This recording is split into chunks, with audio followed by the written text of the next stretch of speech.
हमारा अगला कार्यक्रम थोड़ी ही देर में। ये आकाशवाणी लखनऊ है। हयात और खिदमत। मकाला निगार हैं सैयद मोहम्मद उमैर। सामीन, मशहूर व मारूफ शायर, उर्दू अदब के रसिया, एक अजीम सहाफ़ी, ज़हीन व फ़तीन तख्लीक निगार, महनामा आजकल नई दिल्ली के साबिक मायनाज और काबिल एडिटर, दर्जनों ख़ास नंबरों के मुदीर, एक दर्जन से ज़ायद किताबों के मुसन्निफ़ व मुतरजिम, वज़ारत इत्तलात व नशरियात के अलमबरदार, समाजी, सियासी, अदबी और मुख्तलिफ मौज़ूआत पर लिखने वाले बेहतरीन मज़मून निगार जनाब राज नारायण राज एक ऐसे बाकमाल व जमाल शख्सियत हैं जो उर्दू अदबी दुनिया में किसी तारुफ के मोहताज नहीं। यौम विलादत की मुनासिबत से आज हम आपके सामने राज नारायण राज हयात व खिदमत के मौजू पर गुफ्तगू करेंगे। जनाब राज नारायण राज 27 अक्टूबर 1930 ईस्वी को कस्बा लोरा लाई बलोचिस्तान पाकिस्तान में पैदा हुए। इब्तदाई तालीम अपने ही इलाके के मकामी स्कूल में हासिल की और फिर उसके बाद कोटा के खालसा स्कूल में मजीद तालीम हासिल करने चले गए और फिर तक़सीम हिंद के मौके पर आपके वालिदैन हिंदुस्तान आ गए और यूपी के मशहूर व मारूफ शहर झांसी में सुकूनत इख्तियार कर ली। यहाँ आकर भी आपकी तालीम का सिलसिला जारी रहा और फिर आपने झांसी के एसबी स्कूल में एडमिशन लिया और यहाँ से आपने हाई स्कूल और मैट्रिक का इम्तिहान पास किया।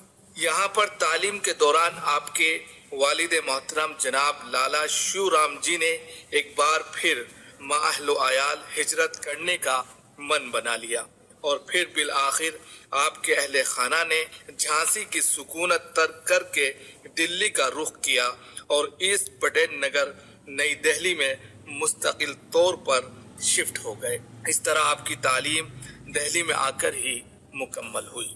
1956 ईस्वी में आपने दिल्ली यूनिवर्सिटी से उर्दू में एमए की सनद इम्तियाजी नंबरात से हासिल की और फिर उसके बाद आपने अपने आप को उर्दू अदब की खिदमत के लिए वफ़ कर दिया। ख़ास तौर पर उर्दू शायरी में अपना मन बसा लिया और खुशकिस्मती से आपको ख्वाजा अहमद फारूकी जैसे उस्ताद नसीब हो गए जिन्होंने आपकी ज़िंदगी में इल्म व अदब के ऐसे चिराग रोशन किए जिन्हें बुझा पाना किसी के बस की बात न रहा। उस्ताद की तवज्जो और दुआएं रंग लाई कि आप राज नारायण अपने तखल्लुस राज के साथ अच्छी खासी शायरी करने लगे।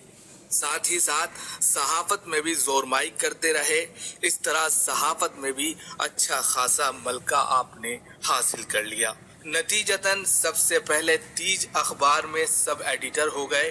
कुछ अरसे बाद रोजनामा संसार में चले गए। आपकी जिंदगी के ये सब आर्जी पड़ाव थे। इसी वजह से इसके बाद आपने वजारत इत्तलात व नशरियात सूचना प्रसारण मंत्रालय में मुलाजिमत इख्तियार कर ली।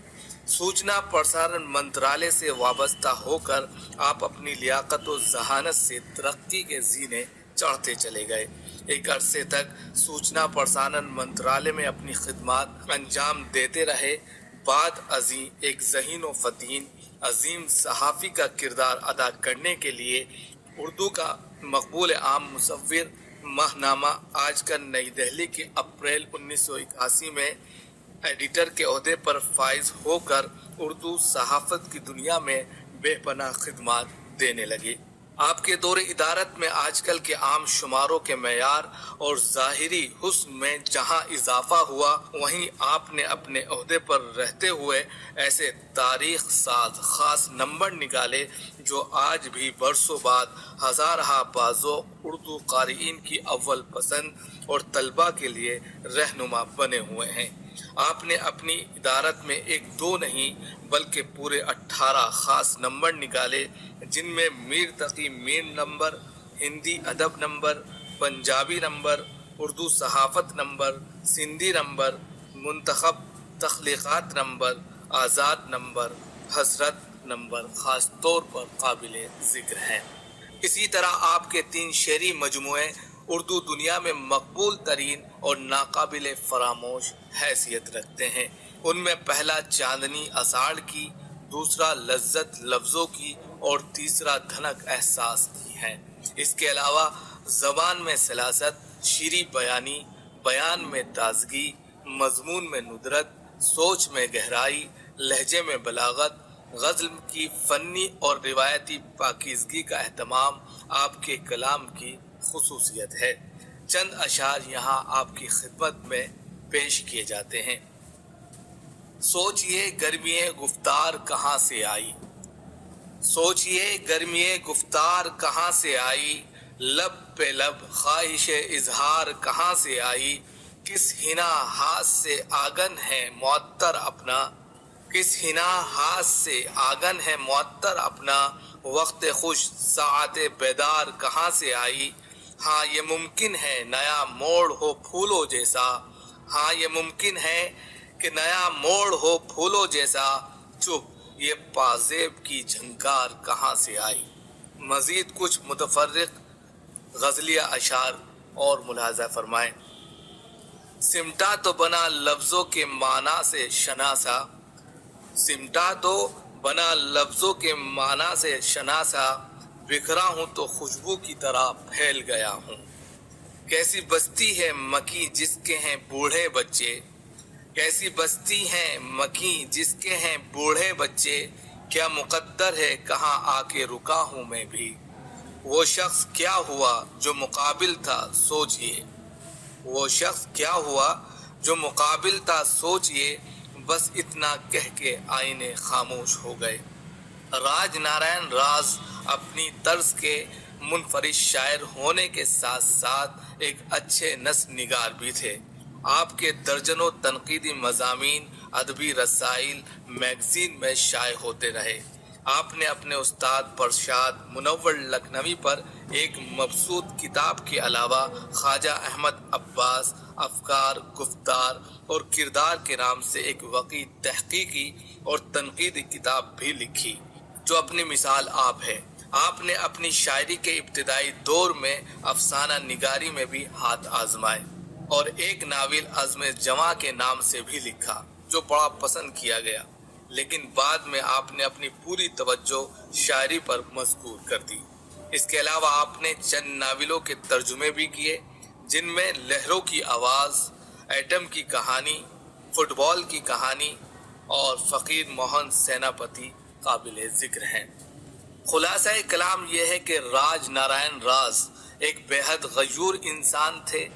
کوئی ان کی عزت نفس کو مجروح کرے یہ انہیں بالکل پسند نہیں تھا، اگرچہ آپ ایک کشادہ ذہن اور خوش اخلاق انسان تھے۔ آپ سرتاپا اردو تہذیب کے رنگ میں رنگے ہوئے تھے۔ اپنی اردو پسندی کی وجہ سے ہی آپ نے اپنے بیٹے کا نام بابر رکھا تھا، جو فی الوقت امریکہ میں اپنے اہل خانہ کے ساتھ قیام پذیر ہیں۔ 6 نومبر 1998 عیسوی میں آپ اپنے بیٹے بابر سے ملنے امریکہ کے شہر ٹیکساس گئے، جہاں جا کر آپ اگلے ہی دن بیمار پڑ گئے۔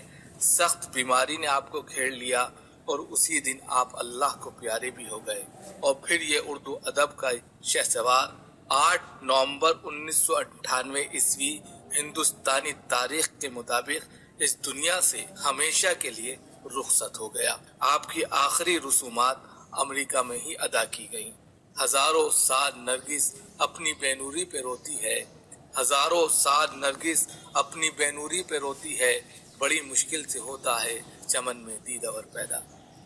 راج نارائن راج، حیات اور خدمات۔ سامعین، ابھی آپ اس موضوع پر یہ مقالہ سن رہے تھے۔ مقالہ نگار تھے سید محمد عمیر۔ آئیے اب کلام شاعر کے تحت آپ کو سنواتے ہیں جناب عاصم خان عاصم ملیح آبادی سے ان کا کلام۔